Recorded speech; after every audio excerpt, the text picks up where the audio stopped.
Haleluya. Saya sapa dulu Bapak Ibu semua. Shalom Bapak Ibu. Shalom. Puji Tuhan. Saya senang berjumpa dengan Bapak Ibu. Bapak Ibu senang berjumpa dengan saya?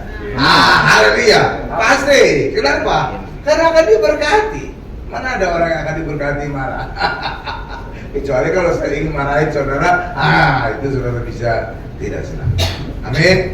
Ya, saya selalu mengacu kepada 2 Petrus 1 ayat 2. Ayat ini berkata, ya, kasih karunia dan damai sejahtera akan berlimpah di dalam kehidupan kita oleh pengenalan akan Allah dan Tuhan Yesus. Itulah sebabnya saya selalu berkhotbah tentang Tuhan Yesus, tentang Allah. Supaya apa? Setiap kita mengalami kasih karunia dan damai sejahtera yang berlimpah. Amin Bapak Ibu.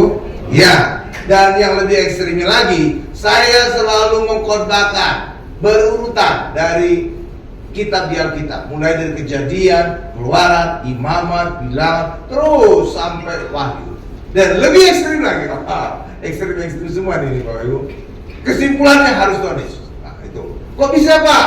Iya, biasanya orang bicara tentang Tuhan Yesus itu hanya dari kitab Injil, Matius, Markus, Lukas, Yohanes. Tidak Bapak Ibu, benang merah Alkitab dari Kejadian sampai Wahyu adalah Tuhan Yesus. Tetapi dalam Perjanjian Lama, Tuhan Yesusnya masih tersembunyi. Pada Perjanjian Baru, Tuhan Yesusnya disingkapkan dalam surat-surat pengajaran Yesus dijelaskan. Jadi sebenarnya Alkitab itu terbagi 3 sebenarnya. Iya Bapak Ibu ya. Iya, dan ini adalah kitab yang ke-16 dari Alkitab. Dan kitab itu adalah kitab Nehemia. Dan judul khotbah kita adalah membangun tembok Yerusalem. Apa judulnya Bapak Ibu? Membangun tembok Yerusalem. Nah, kitab Nehemia ini ditulis oleh Nehemia.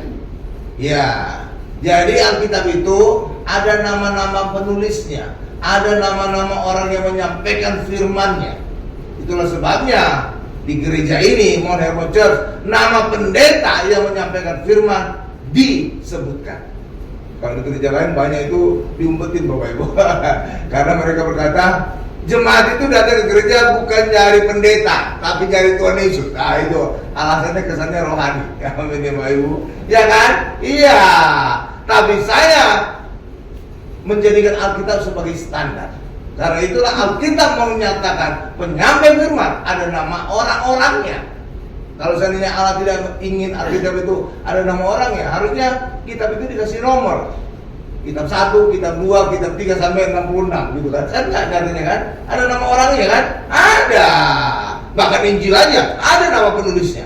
Matius, Markus, Lukas, Yohanes, gitu kan? Iya kan? Nah, jadi itu dasar saya. Kalau orang lain terserah alasannya apa. Saya nggak bingung komentar. Nah, jadi kitab Nehemia ini ditulis oleh Nehemia yang tinggal di Puri Susan. Jadi kalau ada nama Susan di Alkitab, itu sudah ada itu disebut di Alkitab. Susan. Nah, itu nama Puri pada zaman kerajaan Persia dulu.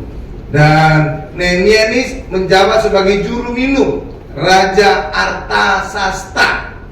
Artasastra Raja Persia. Kalau saudara ingat Puri Susan, saudara pasti mengingat seseorang di Alkitab. Siapa namanya? Esther. Esther adalah ratu dari raja dan dia tinggal di Puri Susan. Jadi suaminya Ratu Esther siapa namanya? Saudara ingat? Raja Ahasiweros. Nah, Raja Ahasiweros ini adalah raja sebelum Raja Artasasta. Nah, gitu Bapak Ibu. Jadi saudara sedikit saya kasih sejarahnya ya. Ya, supaya klik kita. Jadi ada latar belakangnya ini gitu ya. Jadi Ahasiweros itu adalah raja yang menjadi suami dari Ratu Esther dan kitab Esther ada juga di Alkitab. Oke ya. Nah, setelah Raja Ahasiweros muncullah Raja Artasasta.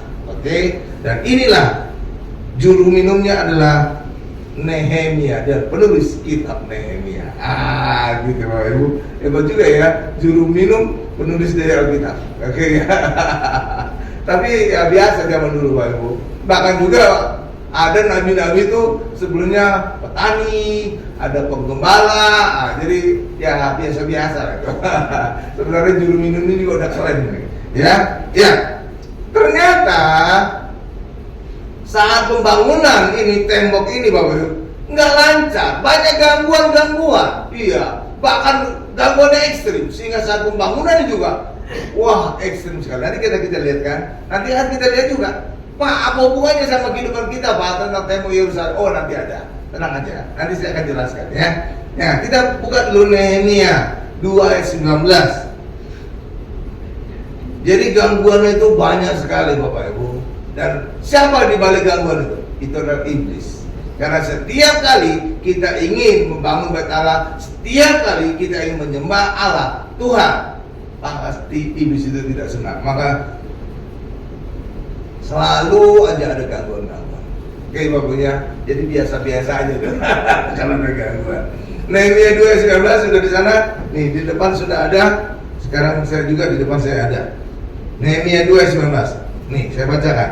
Ketika Sanballat orang Horon dan Tobia orang Amon, pelayan itu, dan Gesem orang Arab mendengar itu, mereka mengolok-olokkan dan menghina kami. Kata mereka, apa yang kamu lakukan itu? Apa kamu mau memberontak terhadap raja? Ya, di balik olok-olok itu juga ada isu-isu. Oh, kamu mau memberontak? Gitu Bapak Ibu. Jadi ada isu-isu ingin memberontak. Terus kita buka lagi Nehemia 4 ayat 8. Ya, ini kita lihat dulu gangguan-gangguannya, baru nanti akan kita lihat di mana proses pembangunannya.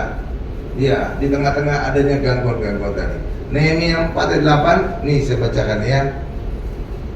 Mereka semua mengadakan persepakatan bersama untuk memerangi Yerusalem dan mengadakan kekacauan di sana.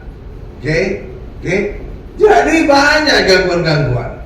Itulah sebabnya cara membangun tembok ini juga ekstrim. Tembok Yerusalem ekstrim.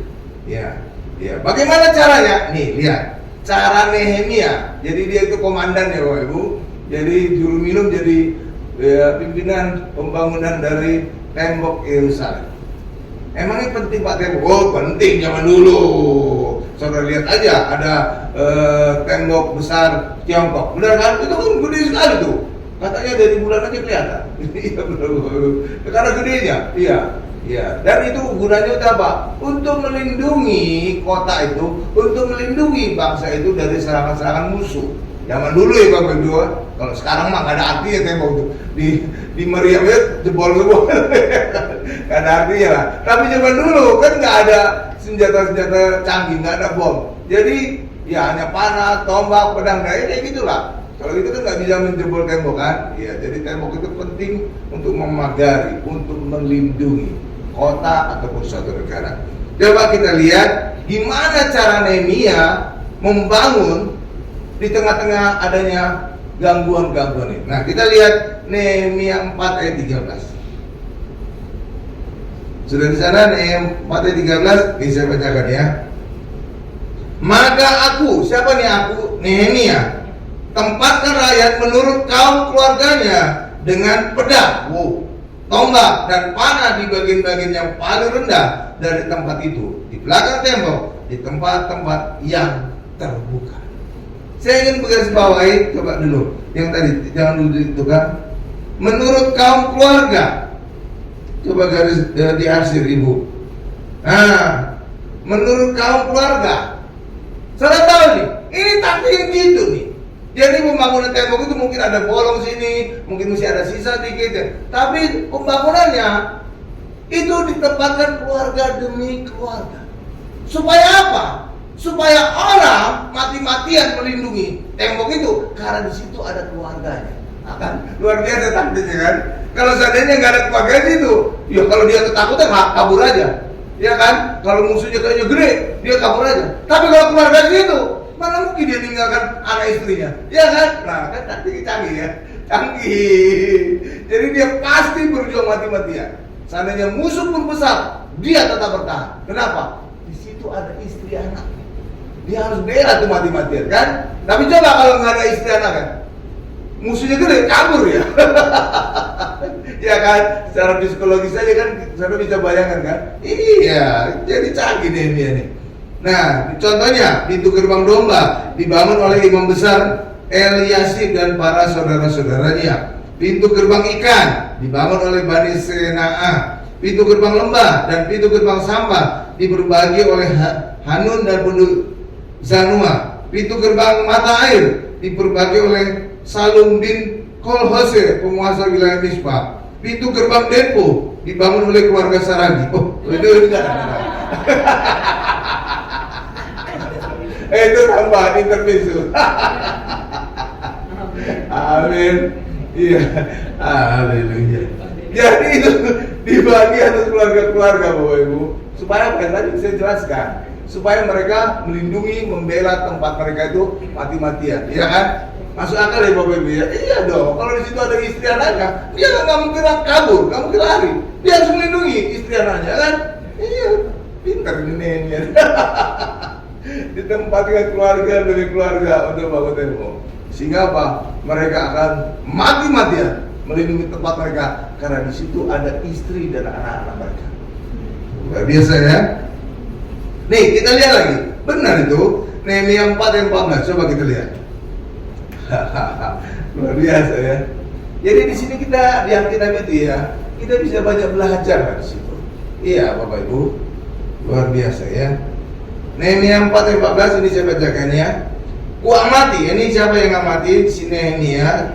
Ku amati semuanya, lalu bangun berdiri dan berkata kepada para pemuka dan para penguasa, kepada orang-orang yang lain, jangan kamu takut terhadap mereka. Ingatlah kepada Tuhan yang maha besar dan dahsyat, dan berperanglah untuk saudara-saudaramu, untuk anak lelaki dan anak-anak perempuanmu, untuk istrimu dan rumahmu.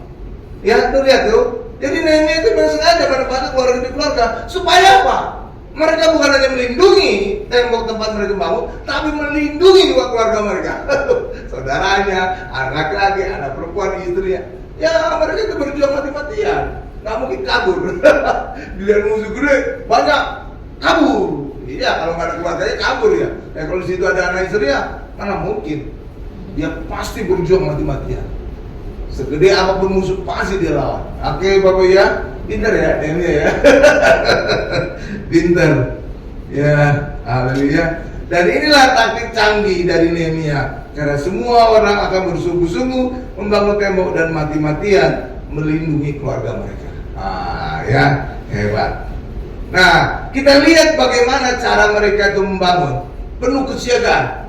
Pedang ada di tangan mereka, pedang ada di pinggang mereka, jadi siap siaga, jadi bekerja sambil berjaga-jaga gitu Bapak Ibu ya. Luar biasa. Coba kita lihat bagaimana kesiagaan orang Israel itu membangun tembok Yerusalem. Coba kita lihat Nehemia 4 ayat 17 sampai 18. Coba Nehemia 4 ayat 17 sampai 18. Ya. Yang membangun di tembok, orang-orang yang memikul dan mengangkut, melakukan pekerjaan dengan satu tangan, dan dengan tangan lain mereka memegang senjata. Saudara bisa bayangkan ya, ya, jadi satu tangan bekerja, satu tangan lagi megang senjata. Jadi mereka itu penuh kewaspadaan. Terus, setiap orang yang membangun bekerja dengan berikatkan pedang pada pinggangnya, dan di sampingku berdiri peniup sangkakala. Apa maksud peniup sangkakala ini Bapak Ibu? Ini kayak kentongan. Jadi kalau ditiup itu, maka orang lain di tempat lain harus datang membantu. Nah kan, canggih juga ya. Jadi sangkakala ya. Oke ya, jadi semacam gitu Bapak Ibu. Supaya apa? Dimanapun ada musuh menyerang, yang lainnya bisa membantu dengan adanya sangkakala tadi. Jadi kalau ada musuh, ditiup itu sangkakala. Wet! Semua nanti akan datang membantu. Ya bagus ya caranya ya. Ya oke ya Bapak Ibu ya. Nah akhirnya tembok itu diselesaikan. Nehemia 6 ayat 15 sampai. Tadi mesti Nehemia 17 sampai 18 ya. Sampai 20 dulu, sampai 20. Sorry. Sampai 20 sebenarnya. Nehemia 4 ayat 17 sampai dengan 20. Enggak, 17 dulu. 18, 19, 20. Naik sedikit, naik 19 nya. Nah, terus 20 stop. Saya bacakan ayat 19 ya. Berkatalah aku kepada para pemuka dan para penguasa dan kepada orang-orang yang lain, pekerjaan ini besar dan luas, dan kita terpencar pada tembok yang satu jauh daripada yang lain. Ayat 20. Nah, lihat ini fungsi sangkakala ayat 20-nya. Dan kalau kamu mendengar bunyi sangkakala di suatu tempat, berkumpullah ke sana dan mendapatkan kami. Allah kita akan berperang bagi kita. Itu Bapak Ibu. Jadi kalau ada bunyi sangkakala di suatu tempat, semua lain akan datang ke situ untuk membantu. Jadi supaya mereka kuat, musuhnya bisa dikalahkan. Amin. Pintar ya caranya ya. Jadi itu benar-benar siaga satu tuh Bapak Ibu. Kenapa? Sambil bekerja mereka memegang pedang. Sambil bekerja mereka nendang pedang. Ya kan? Jadi kapan aja siap berperang mereka. Ya kan? Tuh luar biasa kan? Dan mereka pasti berperangnya mati-matian. Kenapa? Di situ ada istri dan anaknya. Luar biasa ya. Sehingga apa? Sehingga mereka akan berjuang mati-matian untuk melindungi tempat mereka, karena di situ juga ada keluarga mereka. Nah, sekarang kita masuk kepada makna rohaninya. Oke ya, makna rohaninya ya. Makna rohaninya adalah manusia itu perlu perlindungan, perlu tembok. Ya, makanya Tuhan juga disebut kota bentengku, tembok keselamatanku, itu kan ya? Iya. Karena apa? Tuhan itu tahu manusia itu perlu perlindungan.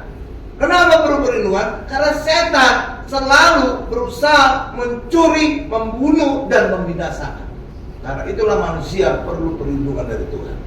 Oke, Bapak Ibu ya? Iya, itulah sebabnya Tuhan Yesus sempat menangisi Yerusalem.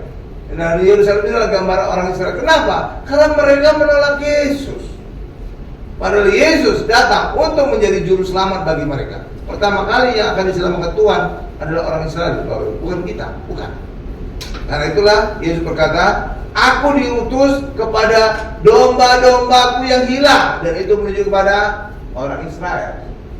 Awalnya domba-domba Tuhan itu adalah orang Israel. Kita bukan domba. Kita dicangkokkan menjadi Israel rohani. Iya benar Bapak Ibu. Jadi kita sebenarnya dia dicangkokkan atau kita diangkat Allah untuk masuk menjadi warga kerajaan surga, umat kerajaan Allah. Awalnya siapa? Orang Israel doang. Makanya mereka disebut umat pilihan Allah. Oke Bapak Ibu ya? Iya, bukan kita umat pilihan Allah, tapi sekarang kita juga termasuk umat pilihan Allah. Jadi awalnya cuma orang Israel aja. Makanya ketika ada seorang ibu yang minta pertolongan Tuhan Yesus atas anaknya yang diserang setan sehingga sakit, iya, Tuhan Yesus berkata, aku diutus kepada domba-dombaku yang hilang. Benar kan Bapak Ibu ya? Iya, pertama kali diutus kepada Israel. Tetapi ketika Israel menolak Yesus, maka keselamatan itu dari Yesus pindah kepada kita bangsa-bangsa lain. Gitu Bapak Ibu. Ceritanya awalnya orang Israel pertama-tama diselamatkan, tapi karena mereka menolak, ya akhirnya bangsa-bangsa lain lah yang mendapat keselamatan dari Tuhan. Amin. Nah, Tuhan Yesus itu ingin melindungi orang Israel. Kenapa? Karena Tuhan tahu iblis itu ingin membinasakan manusia. Itulah sebabnya Tuhan ingin melindungi umat pilihannya. Tapi nyatanya bangsa Israel menolak. Ya, sampai apa? Terlihat niatan Yesus itu, niat baik Tuhan Yesus, sampai Yesus menangisi orang Israel, Yerusalem. Iya Bapak Ibu. Tapi lihat yang luar biasa lagi, Tuhan menghargai, Allah menghargai kehendak bebas kita. Jadi Allah tidak memaksa keselamatan kepada kita, tetapi Allah mengizinkan kita untuk melakukan pilihan. Amin Bapak Ibu ya. Iya, nggak ada lah. Kamu bikin salah, percaya kamu. Awas kalau nggak ada gitu Bapak Ibu, nggak ada kan? Nggak ada kan? Enggak. Tuhan atau Allah itu memberikan kita kebebasan untuk memilih, mau terima atau tidak. Makanya kita Yohanes 3:16 dikatakan, barang siapa, karena begitu besar kasih Allah ke dunia ini sehingga ia mengaruniakan anak itu tunggal, sehingga barang siapa yang percaya. Jadi barang siapa itu artinya apa? Ya bebas orang mau percaya atau enggak, gitu ya. Jadi nggak dipaksakan kita. Kamu percaya, kalau kamu mati nanti, kamu bilang enggak ada gitu. Nggak ada ya. Nah, makanya kita juga orang Kristen, hai para penonton, jangan pernah menginjili dengan pemaksaan. Karena Tuhan saja tidak pernah memaksakan umatnya untuk selamat. Iya, iya. Jadi kasih aja ke mereka untuk memberikan pilihan. Ya, lihat acuannya Allah. Allah saja tidak memaksa umatnya untuk percaya, untuk selamat juga enggak. Iya, karena itulah Tuhan Yesus menangisi karena keselamatan, perlindungan yang Tuhan berikan kepada umatnya ditolak oleh umatnya. Coba kita baca ayatnya ya. Matius 23 ayat 37. Matius 23 ayat 37. Jadi Allah tidak pernah memaksa orang untuk selamat, orang untuk percaya. Karena itu juga orang Kristen jangan sekali-kali menginjili dengan pemaksaan. Jangan ya, jangan. Allah aja enggak. Iya kan? Iya. Jangan ada pemaksaan. Pemaksaan halus atau pemaksaan kasar, jangan. Ya, kalau pemaksaan kasar mungkin dengan ancaman. Tapi kalau pemaksaan halus dengan iming-iming. Kamu mau naik pangkat nih, benar nih? Percaya? Jangan gitu Bapak Ibu. Jangan ya. Jangan. Ada kan pemaksaan dengan halus atau dengan kasar gitu ya. Kasar ya ancaman. Kalau halus ya iming-iming. Kamu mau menikah dengan anakku? Kamu harus sebutkan. Ya udah tolak aja, jangan pakai kayak gitu-gitu ya Bapak Ibu ya. Ya, jangan. Karena Tuhan Allah aja nggak pernah memaksa umatnya. Amin. Ya, ini dia contohnya. Sampai Tuhan Yesus menangis artinya apa? Tuhan Yesus nggak ingin maksa. Yesus bisa nggak memaksa orang Israel percaya dia? Ya bisa. Gampang sekali. Benar Bapak Ibu, gampang sekali. Caranya gimana Pak? Muncul aja Yesus terbang-terbang gitu di Yerusalem gitu. Nih percaya saya, percaya. Lihat itu mujizat aku terbang nih. Bisa gitu Bapak Ibu. Ya kan? Bisa. Coba Tuhan Yesus tiba-tiba tuh gunung dipindahkan. Lihat ini gunung Sion pindah nih sekarang. Pindah ke Bekasi, pindah ke Jakarta. Ya kan?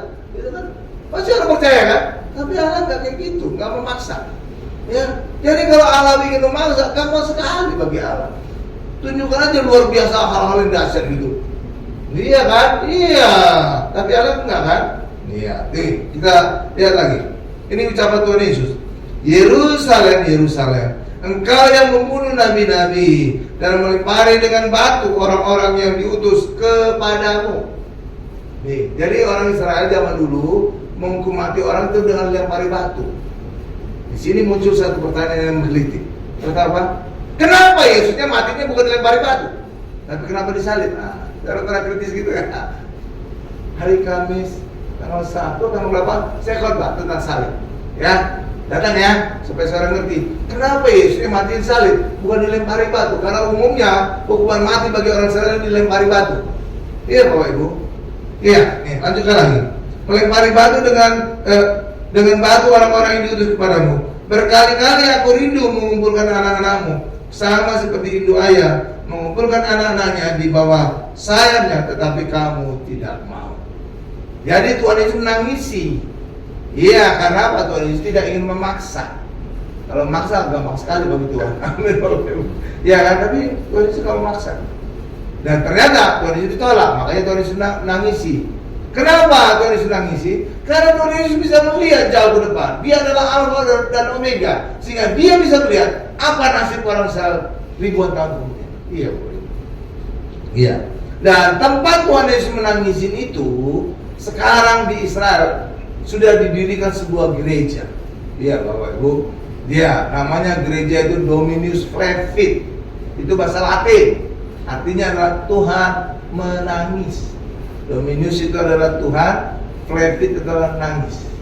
Ya, jadi kalau orang ke Israel pasti saya pastikan diajak ke tempat itu pasti. Iya ya, ya. Ada yang mau ke Israel? Nanti ya, kapan kita ya? Udah rame-rame lah kita, tenang aja. Kalau pekerja mah gratis semua. Bonus. Ya. Jadi di situ Bapak Ibu telah didirikan gereja. Itu persis di depan Yerusalem. Jadi itulah tempat strategis untuk melihat kota Yerusalem. Oke ya, ya. Dan kenapa Tuhan Yesus ingin melindungi orang Israel? Karena iblis ingin membinasakan manusia. Coba kita lihat Yohanes 10A.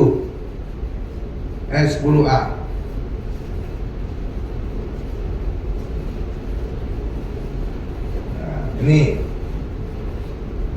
Jadi A-nya aja ya, awalnya aja. Pencuri. Ini menuju ke siapa? Iblis. Datang hanya untuk mencuri dan membunuh dan membinasakan. Aku datang supaya mereka mempunyai hidup. Sampai tadi. Pencuri datang hanya untuk mencuri dan membunuh dan membinasakan. Amin. Nah, itulah iblis, Bapak Ibu. Pencuri itu adalah iblis. Oke, Bapak Ibu ya. Ya. Oke, haleluya. Tiba-tiba kayak diingatkan lagi. Tuhan Yesus disebut juga seringkali digambarkan kedatangan seperti pencuri. Oke, apa yang terjadi ketika pencuri datang? Seringkali hanya digambarkan pencuri datang pada waktu yang tidak kita duga. Benar Bapak Ibu? Tapi ada satu lagi yang orang sering lupa. Pencuri hanya mengambil yang berharga. Iya, Bapak. Nggak mungkin pencuri datang bawa spring bed. Oh, itu agak goblok itu. Datangin naik motor, bawanya spring bed. Itu mah nggak mungkin. Bawanya kulkas, itu nggak mungkin. Walaupun itu berharga, tapi nggak mungkin kalau pencuri datang naik motor. Jadi biasanya pencuri mengambil yang berharga dan kecil. Dan orang Kristen kawanan kecil yang berharga di mata Tuhan. Itulah sebabnya orang Kristen yang diangkat oleh Tuhan pada saat kedatangan. Amin. Ya kan? Tuhan Yesus kan seringkali digambarkan seperti pencuri kedatangannya kan? Iya, jadi kedatangan tidak kita duga. Yang kedua, yang diambil yang kecil dan berharga. Itulah orang Kristen, kawanan kecil yang berharga di mata Tuhan. Bukan yang mayoritas ya. Kayak tadi tuh, pencuri nggak mungkin bawa kulkas. Nggak mungkin kan? Nggak mungkin. Datangin naik motor, bawanya kulkas gimana? Nggak mungkin ya. Ya, itu sedikit intermezzo tentang pencuri ya. Ya. Soalnya tadi barusan disebut pencuri, jadi saya tiba-tiba klik ke sesuatu gitu. Oke. Juga ini satu lagi yang seringkali salah bagi orang Kristen. Tuhan Yesus datang, segera datang. Bukan itu sebenarnya terjemahannya. Tuhan Yesus tiba-tiba datang. Itu bukan segera datang, bukan. Makanya seringkali diplesetkan. Tuh, katanya segera datang. Sampai sekarang 2000 tahun belum datang-datang. Ya kan? Iya, karena terjemahannya salah. Bukan Tuhan segera datang, tapi Tuhan tiba-tiba datang. Maksudnya apa, Pak? Iya, kedatangan tiba-tiba. Iya, kadang-kadang kita tidak duga. Seperti pencuri tadi, Bapak Ibu. Datangnya tiba-tiba kan? Iya, kita nggak duga kan? Iya, bukan segera datang pencuri, bukan. Aneh kalau kalimat diri gitu, ya kan? Jadi tiba-tiba datangnya. Nggak tahu, ujuk-ujuk datang gitu, Bapak Ibu. Yang orang kan nggak duga. Itu bukan segera datang, makanya seringkali katanya mau datang. Mana? Sampai udah 2000 tahun nggak datang kan? Jadi aneh kan? Iya, karena tertimannya udah. Paham ya? Jadi kedatangan Yesus tiba-tiba, bukan segera, gitu. Oke. Ya. Nah, jadi Tuhan itu mau melihat perlindungan itu penting. Itu sebenarnya salah satu kebutuhan pokok. Kalau orang Indonesia ditanya, kebutuhan pokok kita apa? 3 biasanya. 3, sandang, pangan, papan. Benar kan? Ya kan? Sandang itu apa? Ya pakaian. Pangan apa? Ya makan minum. Dan papan apa? Rumah. Benar kan? Sebenarnya ada yang keempat, perlindungan. Jadi manusia itu harus diberikan rasa keamanan. Soalnya nyaman nggak di tempat tinggal di tempat yang ngebrong gitu? Enggak kan? Penuh ketakutan saudara. Benar kan? Iya. Saudara pasti akan mencari tempat tinggal yang merasa aman, saudara. Nggak mungkin di tempat banyak kerusuhan. Nggak mungkin di tempat banyak alat yang mengganggu. Benar kan? Iya. Jadi itu sebenarnya yang keempat itu perlindungan. Iya, Bapak Ibu. Itulah sebabnya di dalam Mazmur 127 Tuhan menyebutkan adalah rumah, perlindungan, dan makanan. Justru pakaian nggak disebut di situ. Coba kita buka Mazmur 127 ayat 1 sampai dengan 2. Sia-sialah orang yang bangun rumah kalau bukan Tuhan yang bangun. Gitu Bapak Ibu. Awalnya gitu. Sia-sialah pengawal berjaga-jaga kalau bukan Tuhan yang menjaga. Sia-sialah kamu mencari makan sampai jauh malam. Maksudnya apa? Itu ngelembur gitu. Kan banyak orang ngelembur kan, kerjanya hebat. Tapi luar biasanya orang bule maju. Tapi saudara lihat, mereka tuh nggak pernah mau ngelembur. Benar loh Bapak Ibu? Iya. Mereka kalau udah habis jam kantor banyak tempat-tempat ngopi gitu. Orang Indonesia yang kerjanya mulu. Luar biasa ya, nggak kenal waktu ya. Tapi kok nggak maju-maju Pak? Ya saudara tahu sendiri lah. Iya, kalau saudara pernah ke luar negeri gitu, lihat orang bule kerja santai itu, bener. Nggak pernah mereka mau diajak lembur, nggak mau tuh. Iya, iya mereka santai. Tapi kok maju Pak? Iya, ya, maju lah. Nah, kalau saya menjelaskannya gini seringkali. Coba saudara bandingkan anak orang kaya dengan orang miskin. Anak orang kaya itu enak banget. Anak jemput ke sekolahan, udah disediakan makanannya, nggak perlu takut kecopetan, dia diantar mobil sendiri. Tapi coba anak yang menengah ke bawah, mereka pulang sekolah harus kerja, jual tempe, jual roti kan. Jadi kan kerjanya kan luar biasa kan, ada extra job gitu ya. Iya kan? Juga mereka harus waspada kecopetan karena naik angkot. Mana ada ketakutan kecopetan bagian orang kaya? Ada yang pribadi. Iya kan? Iya, tapi kalau ada menengah ke bawah, mereka harus waspada juga copet mana nih. Iya, karena naik angkot. Iya kan? Iya. Jadi beda. Nah, kira-kira seperti itulah gambaran negara kaya dengan negara miskin. Negara kaya kayaknya santai, karena negara banyak membantu rakyatnya. Tapi negara miskin, kita harus berjuang mati-matian. Iya ya, kelihatan gambarannya ya. Iya kan? Iya, karena memang negara kaya itu dari dulunya sudah kaya, tapi kaya juga karena menjajah banyak negara dulu. Iya kan? Iyalah. Saudara lihat aja di Belanda itu. Emangnya itu dari mana dananya? Dari Indonesia itu. Iya, rempah-rempah segala macam. Iya. Jadi kalau mereka soal-soalnya begitu, kamu tahu enggak? Kamu itu ngambil dari negara kami. Makanya dulu ini cerita. Pahlawan nasional itu Agus Salim. Saat diundang ke Belanda, dia ngerokok cerutu, cuek aja dia. Orang-orang sekitarnya pada batu-batu gitu. Batu-batu kan. Lalu dia ngomong aja, nyantai. Kamu jangan ini, jangan marah-marah. Saya ngerokok. Tahu nggak kamu? Negara kamu bisa kaya karena rempah-rempah dari negara. Gitu kok. Kalau biasa kan Agus Salim kan. Hebat itu ya. Iya kan? Iya.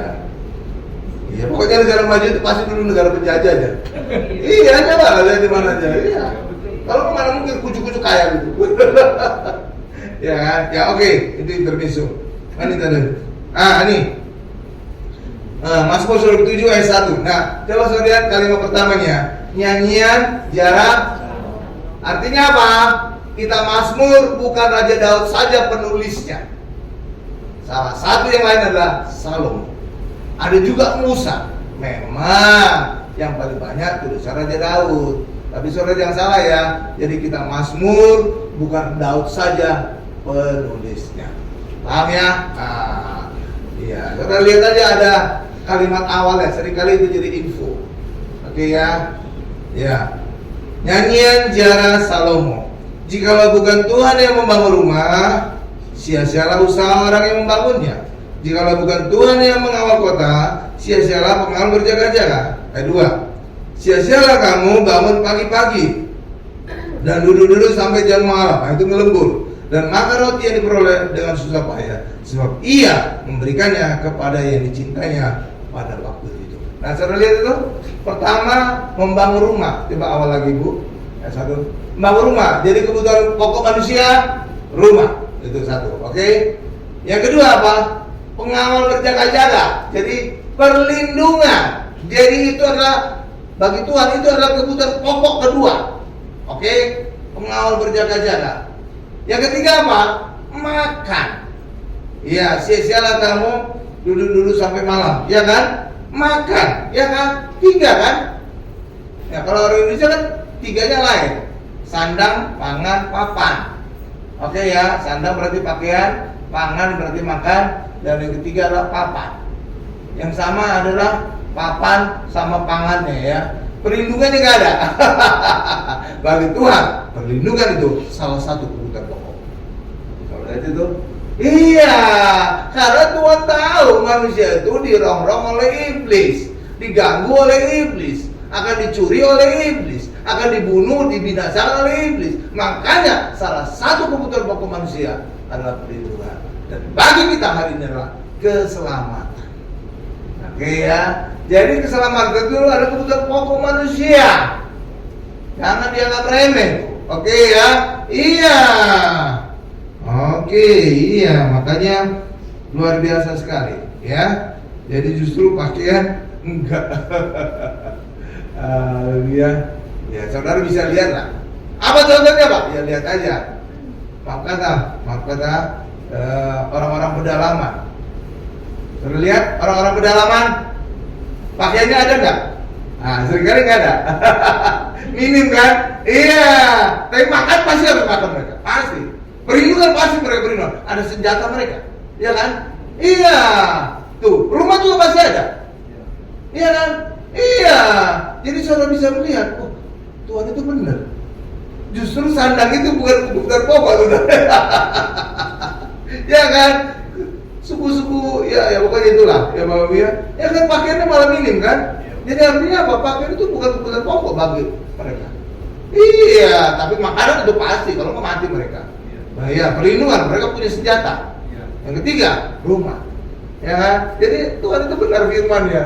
Ya kan, rumah tadi, pengawal dan makanan. Ya, lihat. Jadi kebutuhan pokok yang pada Tuhan penting itu 3. Lihat itu, beda ya sama kita ya. Kita kan tadi sandang, pangan, papan. Kalau Tuhan enggak, papan dulu, perlindungan dan makanan. 3 ya. Ya kan? Luar biasa ya. Nah, jadi saudara ada disingkapkan, oh iya bagi Tuhan itu yang penting. Oh, luar biasa. Nah, jadi kenapa Tuhan memandang perlindungan itu penting bagi umatnya? Karena Tuhan tahu iblis membenci umatnya. Dan umat Tuhan yang pertama adalah orang Israel, orang Yahudi. Ya, kenapa iblis membenci orang Yahudi? Karena keselamatan berasal dari orang Yahudi. Makanya iblis sangat benci keselamatan. Benar, itu satu. Yang kedua, iblis juga benci orang Kristen. Kenapa? Karena orang Kristen memberikan keselamatan. Itulah amanat agung Tuhan Yesus, memberitakan Injil kepada segala makhluk. Jadi 2 golongan ini yang sangat dibenci oleh iblis. Tetapi bagi kita punya Yesus, karena kita semua ada di dalam Yesus, maka perlindungan Tuhan kita alami. Tapi orang Yahudi menolak, maka habis mereka dihajar oleh iblis. Benar Bapak Ibu? Itu oke. Ya, dan terbukti orang Israel mengalami aniaya di seluruh dunia. Tapi yang terkenal adalah Hitler yang membunuh 6 juta orang Yahudi. Tetapi seluruh Eropa, nggak tahu gimana, itu membenci orang Israel loh Bapak Ibu. Saya pernah lihat ada tugu di Spanyol, itu penganiayaan orang Israel. Iya Bapak Ibu, iya, penganiayaan orang Israel. Tetapi, haleluya, justru dengan penganiayaan itulah menyadarkan orang Yahudi akan tanah perjanjian. Kalau enggak, mereka nggak akan kembali ke tanah perjanjian, Bapak Ibu. Kenapa? Di Eropa mereka kaya, di Eropa mereka makmur. Ngapain kembali ke Israel, tanah perjanjian? Di situ lagi ada wabah malaria. Ngapain? Tanah juga kering kerontang, gurun. Iya, tetapi dengan pemaksaan tadi itu bukan Allah yang lakukan loh Bapak Ibu. Iblis memang dibenci kepada orang Israel. Ya, tapi Allah ya mengizinkan terjadi. Tapi bukan Allah yang kerjakan.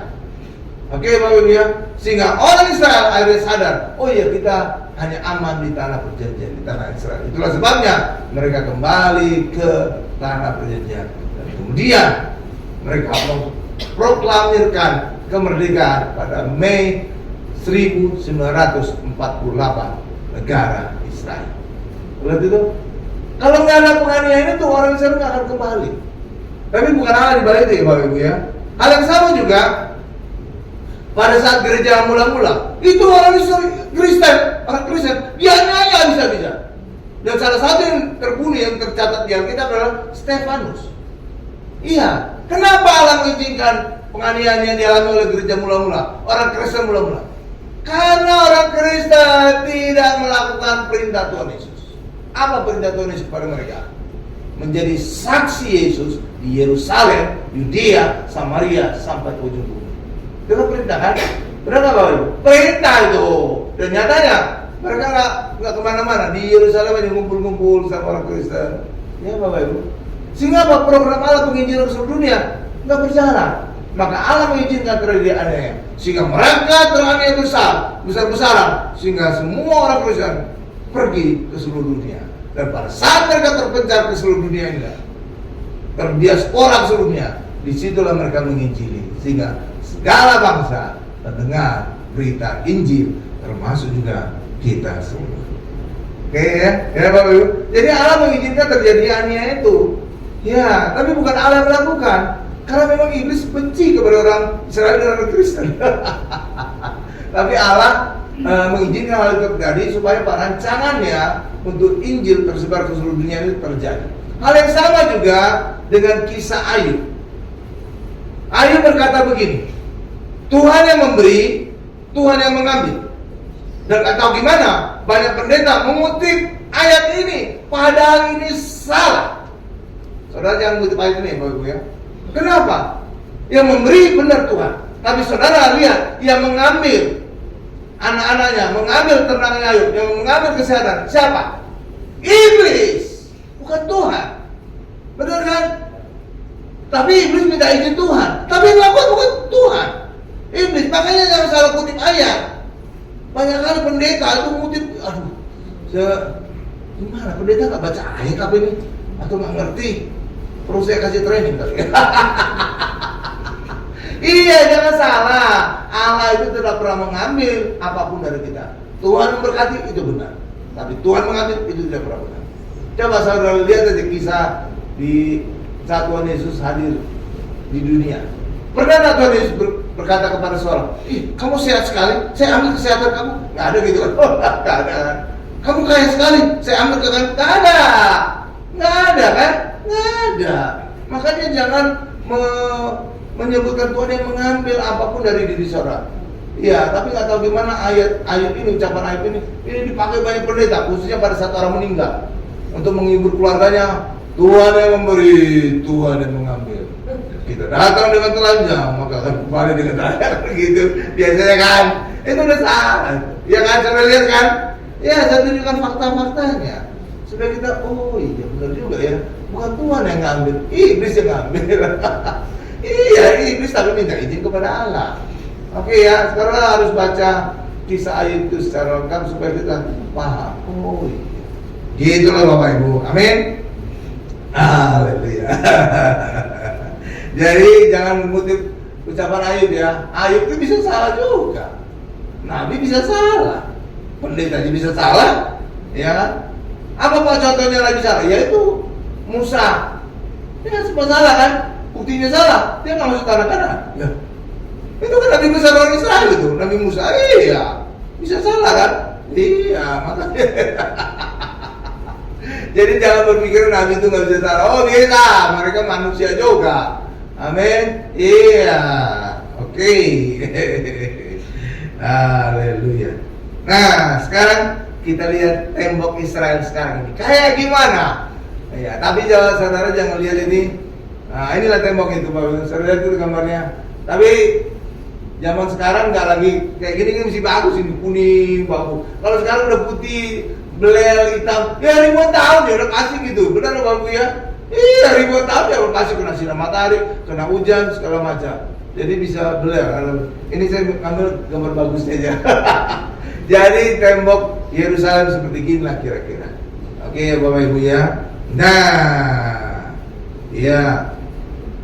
Nah, tembok Yerusalem ini punya 8 pintu. Jadi tembok Yerusalem itu mengelilingi kota Yerusalem.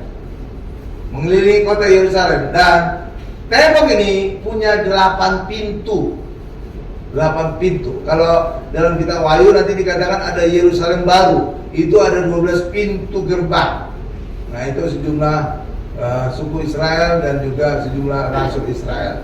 Karena nanti rasul-rasul inilah yang menghakimi suku di Israel. Oke Bapak Ibu ya. Nah, jadi kalau tembok Yerusalem yang sekarang itu 8 pintu. Jadi kayak gini lah bentuk bagusnya lah. Jadi saudara lihat yang bagus-bagusnya aja. Oke ya Bapak Ibu ya.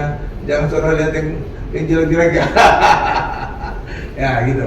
Nah, ada 8 pintu.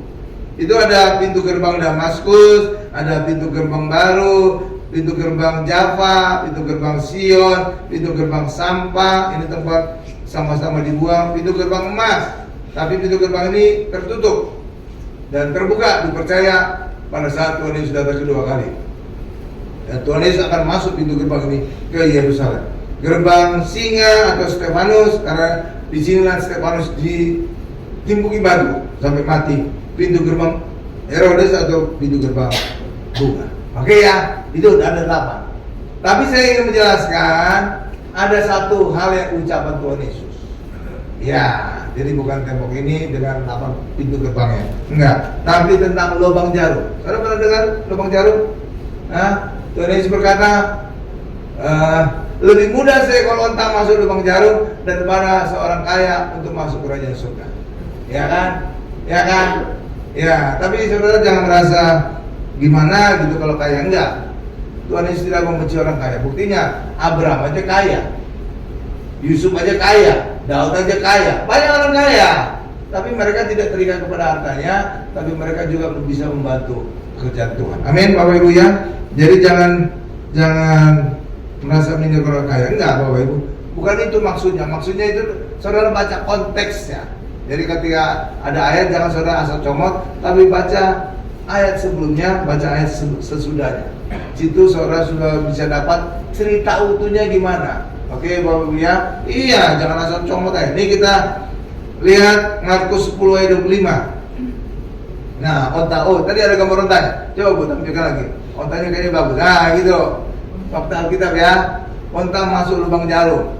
Oke, coba kita baca dua ayatnya. Nanti saya jelaskan apa sih lubang jarum itu, karena banyak sekali penjelasan di luar sana. Tapi saya ingin menjelaskan kepada saudara yang gampang-gampang aja, yang kita bisa gampang ngerti. Oke, nih Markus 10 ayat 25. Nih saya bacakan. Ini ucapan Tuhan Yesus ya. Lebih mudah seekor unta melewati lubang jarum daripada seorang kaya masuk ke dalam kerajaan Allah. Sekarang lihat kepada saya. Pak, lubang jarum itu apa Pak? Saudara mungkin gak kebayangkan lubang jarum kan? Nah, kira-kira gini ceritanya lubang jarum. Itu tadi ada 8 pintu gerbang di tembok Yerusalem kan? Benar ya? Pada waktu siang itu pintu gerbang itu dibuka lebar-lebar untuk orang bisa keluar masuk. Oke? Tapi menjelang malam, sore, itu pintu gerbang itu ditutup. Semua ditutup. Supaya apa? Jangan sampai ada musuh masuk dan menyerang kota Yerusalem. Oke? Tetapi ada aja yang pengembara dari mana ke mana itu datangnya telat, sore datangnya atau minggu, datangnya sore gitu atau malam Bapak Ibu. Lalu bagaimana solusinya? Apakah mereka disuruh tunggu di luar? Enggak. Ya, maka dibuatlah pintu kecil di sebelah dari pintu gerbang yang besar tadi. Dan itulah namanya pintu lubang jarum. Saudara paham? Ya, pintu itu untuk bisa masuk satu orang gitu Bapak Ibu. Ya, kira-kira setinggi orang gitu Bapak Ibu, supaya bisa masuk orang, atau mungkin kurang lebih tinggi dari orang. Iya. Kira-kira bayangannya kayak gimana Pak pintu lubang jarum? Nah ini, saudara kalau jalan-jalan ke Pondok Indah, itu banyak rumah-rumah besar kan, banyak kan. Nah rumah-rumah besar itu biasanya pintu gerbangnya besar-besar. Tetapi ada di sebelahnya pintu gerbang yang besar, ada pintu kecil. Untuk si mbaknya keluar masuk belanja, untuk sopirnya bisa datang pagi-pagi. Itu. Nah pintu kecil inilah yang namanya pintu lubang jarum. Oke, jadi bukan pintu gerbang utamanya, tapi ada pintu kecil untuk si mbaknya keluar masuk untuk belanja, ya, atau sopir yang datang pagi. Gitu loh Bapak Ibu. Ya, jadi di Israel juga gitu. Ada pintu gerbang besarnya, tapi sebelahnya ada pintu yang kecil. Nah inilah namanya lubang jarum. Lalu perkataan Tuhan tadi, lebih mudah seekor onta masuk lubang jarum. Maksudnya gini, kalau onta itu biasanya kan membawa banyak barang, beban gitu Bapak Ibu ya. Dia itu onta itu tinggi loh Bapak Ibu, lebih tinggi dari manusia kadang-kadang. Iya, saya pernah naik onta. Waktu naik Gunung Sinai, saya naik onta. Wah, kalau laki-laki itu harus pakai pampers. Iya, kenapa? Naik onta itu tergesek-gesek gitu kita. Iya Bapak Ibu. Iya, bisa lecet, merah, memar. Iya, makanya harus pakai pampers. Ada tuh pampers orang tua yang gede. Ya, jadi onta itu tinggi. Jadi bagaimana onta ini bisa masuk lubang jarum tadi? Caranya beban itu harus dilepas dari badannya. Yang kedua, onta itu harus disuruh duduk, bukan duduk, melipat kakinya gitu Bapak Ibu. Lalu apa? Onta itu didorong atau ditarik juga sehingga masuk ke pintu lubang jarum tadi. Gitu Bapak Ibu. Lalu itu artinya apa bagi kita? Artinya seringkali orang kaya itu juga demikian. Terlalu banyak harta yang mengikat dirinya sehingga tidak muat masuk pintu surga, gitu loh kira-kira. Maka orang kaya harus melepaskan ikatan dengan harta bendanya. Jangan orang kaya mengandalkan kekayaan untuk masuk ke surga. Itu maknanya. Yang kedua, orang kaya itu harus sujud kepada Tuhan.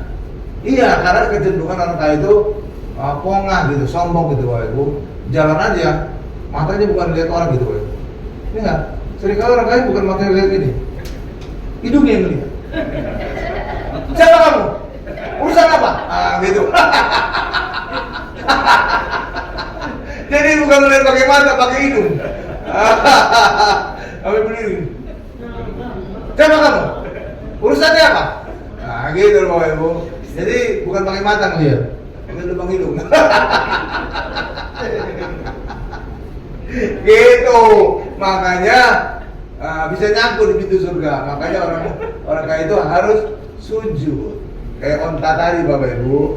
Jadi harus sujud baru didorong atau ditarik. Gitu. Jadi maknanya itu, onta masuk lubang jarum. Jadi orang kaya jangan hartanya mengikat dirinya untuk masuk surga, itu satu. Jangan mengandalkan hartanya untuk masuk surga. Yang kedua adalah jangan sombong. Karena kebanyakan orang kaya itu sombong, benar. Karena banyak orang yang butuh dia. Iya, jadi orang banyak yang sujud kepada dia. Kalau dia nggak pernah sujud, iya Bapak Ibu. Makanya melihatnya pakai hidung. Siapa kamu? Urusannya apa? Gitu. Iya kan? Iya, jadi kalian mulai pakai mata. Ya makanya lah istilahnya Tuhan Yesus itu onta. Karena seperti onta juga, untuk masuk lubang jarum dia harus melepaskan beban-bebannya, bawaan barangnya, dan yang kedua harus sujud. Karena onta itu tinggi. Ya Pak, lebih tinggi dari manusia. Makanya dia harus sujud, baru dia ditarik atau didorong. Masuklah dia ke pintu lubang jarum. Paham Bapak Ibu ya? Itu artinya tadi onta tadi, tapi gambar ontanya Bu. Kayaknya bagus gambarnya onta. Nah itu tinggi tuh onta itu Bapak Ibu. Iya, saudara mungkin di setengah punuknya gitu tingginya. Iya tinggi tuh, kakinya panjang. Jadi ketika dia didudukan, disuruh duduk gitu Bapak Ibu, barulah dia bisa masuk di lubang jarum. Dan juga harus didorong, karena dia kan melipat kaki gitu kan nggak bisa jalan kan jadinya kan. Jadi harus ditarik atau didorong. Oke? Iya, itulah menjadi gambaran orang kaya harus melepaskan ikatan dengan harta bendanya, tidak lagi mengandalkan hartanya untuk bisa masuk surga. Yang kedua, harus sujud, harus rendah hati, jangan lagi tinggi hati, jangan lagi melihat dengan hidungnya. Oke, Bapak ya kan? Enggak, kalau di sini nggak ada, di luar sana ada. Iya kan? Ya kan ini gitu kan? Siapa kamu? Apa urusannya? Ya kan? Iya. Ya gitulah kira-kira ya. Jadi kalau saudara ingin lihat gambaran tentang lubang jarum itu, lihat aja di Pondok Indah. Banyak rumah-rumah tuh. Gerbang yang besar, ada pintu kecil di sebelahnya, iya kan? Iya, untuk simbahnya keluar masuk belanja atau sopirnya datang pagi-pagi, iya kan? Iya, ada pintu kecil. Iya, itulah kira-kira. Nah, saya bacakan. Iya, ini kita akan tiba kepada kesimpulan. Iya, Bapak Ibu. Iya, juga ini suatu kali juga Tuhan Yesus pernah ngasih perumpamaan perbandingan orang Farisi dan pemungut cukai yang berdoa ke bait Allah. Iya Bapak Ibu. Iya. Ya, inilah ayat terakhir lah. Ini ada tambahan. Tiba-tiba ada catatan saya. Jadi selain kesombongan, juga orang yang sombong karena dia merasa orang benar. Dan orang Farisi, orang ahli Taurat itu tidak pernah datang kepada Yesus mencari kebenaran. Kenapa, Bapak? Saudara pernah bertanya-tanya? Nggak ada orang Farisi ahli Taurat itu yang percaya kepada Yesus, kecuali Rasul Paulus. Kenapa? Saudara pernah bertanya? Karena mereka sudah merasa benar. Ngapain mereka mencari kebenaran dari Yesus kalau mereka sendiri sudah merasa benar? Gitu, Bapak. Makanya yang datang kepada Yesus orang-orang yang merasa berdosa, pemungut cukai, pelacur, dan segala macam. Iya kan? Iya, mereka minta kebenaran dari Yesus. Kebenaran. Tapi orang Farisi, ahli Taurat, imam-imam, mereka sudah merasa benar. Ngapain kami mencari kebenaran dari Yesus? Gitu, Bapak Ibu. Itulah kenapa mereka itu tidak ada datang kepada Yesus untuk mencari kebenaran Yesus. Nah, Yesus memberikan perbandingan antara orang Farisi dan pemungut cukai. Coba kita lihat dulu Lukas 18 ayat 9 sampai 14. Ini ayat terakhir kita, benar-benar terakhir. Ya.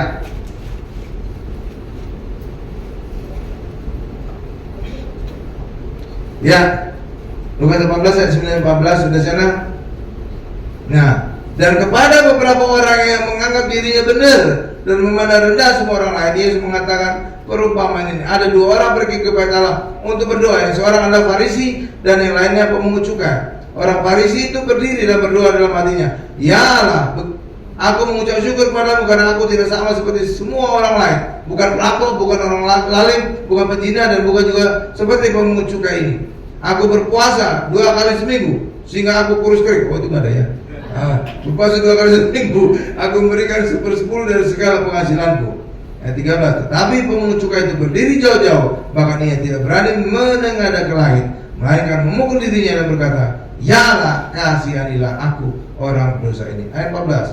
Aku berkata kepadamu, Yesus berkata kepadamu, orang ini pulang ke rumahnya sebagai orang yang dibenarkan Allah, dan orang lain tidak. Sebab barang siapa meninggikan diri, ia akan direndahkan, dan barang siapa merendahkan diri, ia akan ditinggikan. Karena itulah kita tetap rendah hati. Amin. Dan saudara juga jangan merasa benar sendiri. Ya, kalau saudara benar sendiri, saya yakin kalau orang ada yang merasa benar sendiri, dia tidak akan pernah mendengar saran orang lain. Iya.